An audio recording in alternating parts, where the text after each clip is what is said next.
Jusqu'à 9h, Good Morning Business. Et 7h44, c'est Isabelle Giordano qui est avec nous. Bonjour, responsable du mécénat du groupe BNP Paribas, effectivement délégué général de la fondation BNP Paribas. C'est votre rôle depuis le 1er juillet. Déjà, expliquez-nous un petit peu en quoi il consiste. Vous vous occupez notamment du projet banlieue qui fête ses 15 ans. Ah oui, c'est un très bel anniversaire qu'on a fêté d'ailleurs à Rennes. Et puis là, il y a un petit tour de France qui s'organise dans pas mal de villes de France. On est en train de fêter toutes ces initiatives locales parce que le projet banlieue, c'est ça. C'est vraiment fêter ces femmes, ces hommes qui arrivent à faire des choses absolument incroyables avec des initiatives locales, avec des associations, que ce soit dans la solidarité, dans l'entraide, etc. Moi, je suis vraiment bluffée et en fait, j'ai l'impression de refaire un petit peu mon métier de journaliste que j'ai exercé pendant longtemps, mais avec une capacité d'action. Donc, pour répondre à votre question, mon job, c'est quoi aujourd'hui à la Fondation BNP Paribas ?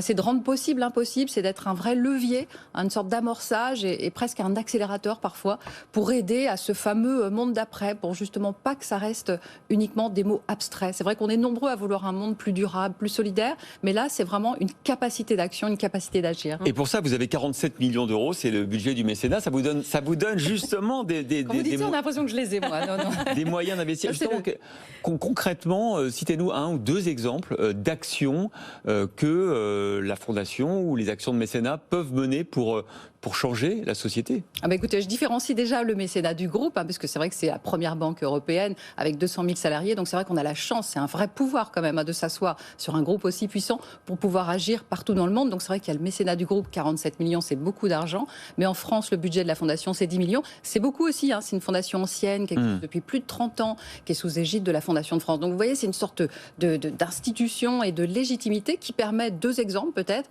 le plan jeunesse qu'on a lancé il y a quelques jours, qui permet d'aider 14 associations pour aider les jeunes qui en ce moment sont parmi les plus impactés après le Covid. Donc c'est vraiment aider par exemple à la prostitution des mineurs, aider à ces jeunes qui frappent à la porte en ce moment de Strasbourg, où on a aidé justement à ce qu'il y ait 6 consultations psychologiques supplémentaires. Vous voyez, c'est très concret, c'est des jeunes qui ont vu des augmentations de consultations psy de 110% l'année dernière. C'est également aider les Restos du Cœur, aider tout un écosystème de petits, gros, moyens, des petites start-up, mais également des grandes associations qui aident justement à faire en sorte que le monde soit un petit peu moins dur. Et puis je vous cite peut-être une autre initiative, comme ça elle est vraiment internationale. Dans 27 pays, Dream Up, c'est un programme d'éducation artistique. Donc voilà, et puis il y a 3 champs d'action. On a beaucoup parlé de solidarité.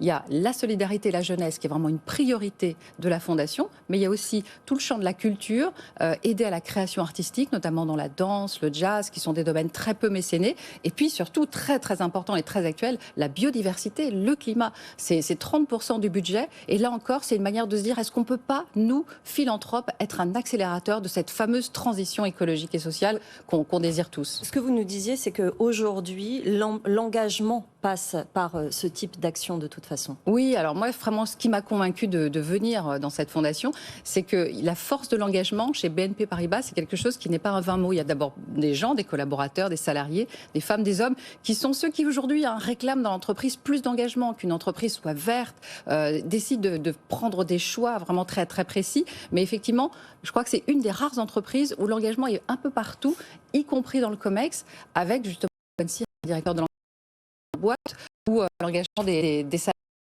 et du COMEX est aussi fort et aussi prononcé. Alors vous le savez, le risque évidemment, c'est de faire du greenwashing, faire du RSE washing, parce qu'effectivement on travaille la marque employeur, on a besoin de projeter une image sympathique, notamment pour recruter les aides, cette génération qui veut donner du sens à son travail.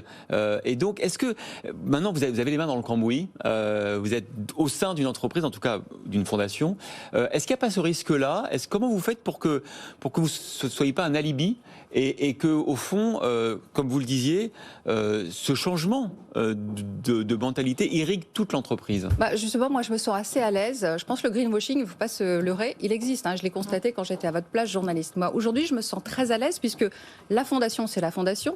L'entreprise, c'est l'entreprise. Mais j'observe une chose, c'est que le monde a changé. Depuis le Covid et puis depuis aussi la loi Pacte. Aujourd'hui, on a vraiment compris que les entreprises pouvaient justement agir, pouvaient amener du gel hydroalcoolique d'un endroit à un autre. Et puis on a compris aussi une chose, c'est que l'État ne pouvait pas tout, les entreprises ne pouvaient pas tout, et que les citoyens avaient vraiment des envies très fortes. On l'a vu aussi avec la conférence citoyenne sur le climat. Et ce qui se passe en ce moment, ce sont de nouvelles alliances. Et je pense qu'une fondation, c'est ça justement. C'était au cœur de ces nouvelles alliances privées, publiques, ONG, associations.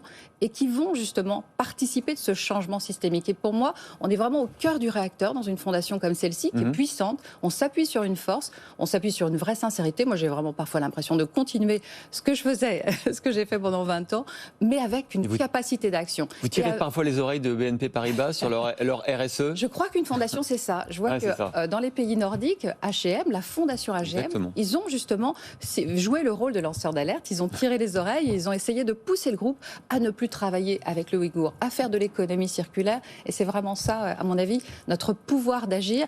Quelqu'un, l'autre jour, parlait à la radio de nouveaux pouvoirs. Mais je crois qu'une fondation, c'est ça, c'est un nouveau pouvoir. Et l'occasion aussi pour vous de promouvoir la culture, qui est quand même votre bébé, avec de toute façon. Je rappelle que vous avez écrit un trésor français chez Fayard et que la culture, c'est très important. Ça représente 600 000 emplois. Pas si mal, malgré le pass sanitaire. Donc ça fait partie aussi des bonnes nouvelles. Isabelle Giordano, la lanceuse d'alerte de BNP Paribas. Merci d'avoir été avec nous ce matin. Avec des femmes qui gagnent des prix à Venise. Voilà, exactement. Merci beaucoup d'être venu à vous. dans Good Morning Business.